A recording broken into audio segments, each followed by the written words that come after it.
General Faiz court martial का सामना करने वाले पहले आईएसआई चीफ। पाक फौज के मुताबिक जर्नैलों को हथकड़ियां लगी, सजाएं हो चुकी हैं। Lieutenant general retired Faiz Hamid inter service intelligence के पहले सरबराह हैं, जिन्हें फील्ड कोर्ट मार्शल का सामना करना पड़ रहा है। हालांकि उनकी चंद पेशरों की मुख्तलिफ वजूहात की बिना पर जांच पड़ताल की गई। एक दो ने काम रोकने का इंतखाब किया और कुछ को वक्त से पहले ही घर भेज दिया गया। जनरल फैज पर हाउसिंग स्कीम स्कैंडल में फर्द जुर्म आयद की गई है। आईएसआई के एक और साबिक सरबराह लेफ्टिनेंट जनरल असद दुर्रानी फरवरी 2019 में मुश्किलात का शिकार हुए, जब उनकी पेंशन और अलाउंसेस वापस ले लिए गए और उन्हें एग्जिट कंट्रोल लिस्ट में डाल दिया गया। वो फौजी ज़ाब्ता अखलाक की खिलाफ वर्जी के मुर्तकिब पाए गए थे। 83 साल जनरल दुर्रानी ने भारतीय खुफिया agency research and analysing wing raw के साबिक सरबराह के साथ मिलकर एक किताब दी स्पाई क्रॉनिकल्स लिखी थी। ताहम मार्च 2021 में इस्लामाबाद हाई कोर्ट ने दुर्रानी का नाम एग्जिट कंट्रोल लिस्ट से निकालने का हुक्म दिया। दुर्रानी ने अदालत में मौक़िफ़ इख्तियार किया कि उनके खिलाफ इंक्वायरी मुकम्मल हो चुकी है।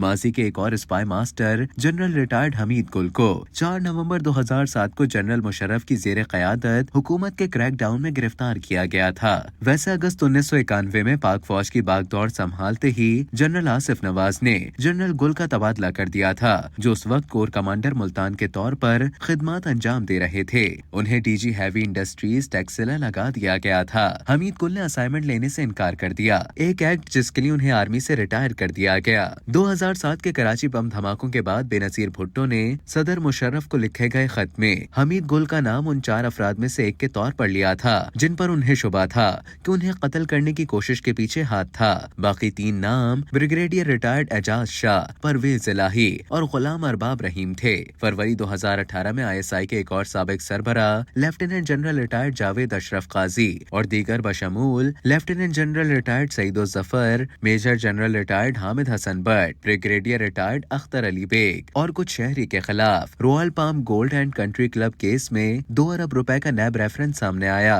जिसमें 2001 में मुबैना तौर पर लाहौर में रेलवे की जमीन मलेशिया की एक फर्म को इंतहाई कम निरखों पर मुंतकिल की गई थी।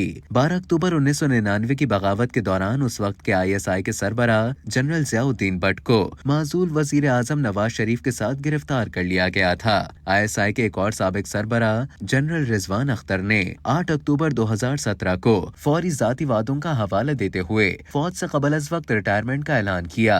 जनरल जावेद को निगरान वजीर आजम बलग शेर मसारी ने आईएसआई के सरबराह के ओहदे से बरतरफ कर दिया था और सदर गुलाम इसहाक खान ने मई 1993 में उनकी कबल अज वक्त रिटायरमेंट की मंजूरी दे दी थी। उन्होंने सिर्फ 13 माह तक आईएसआई की क़यादत की।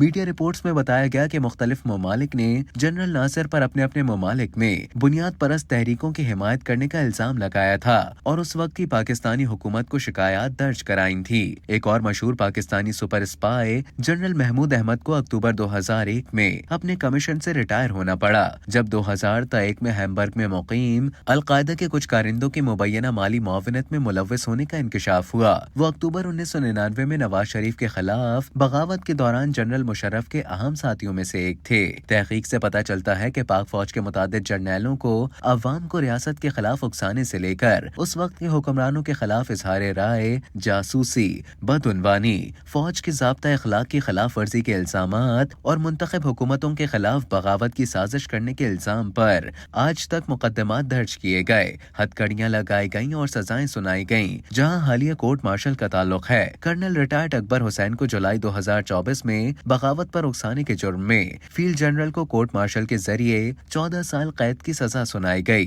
अक्टूबर 2023 में पाकिस्तान आर्मी ने अपने 2 साबिक अफसरान आदिल राजा और हैदर मेहदी को बगावत पर उकसाने और रियासत के मफादात के खिलाफ काम करने पर कोर्ट मार्शल किया। राजा को 14 साल कैद की सजा सुनाई गई, मेहदी को 12 साल कैद की सजा सुनाई गई।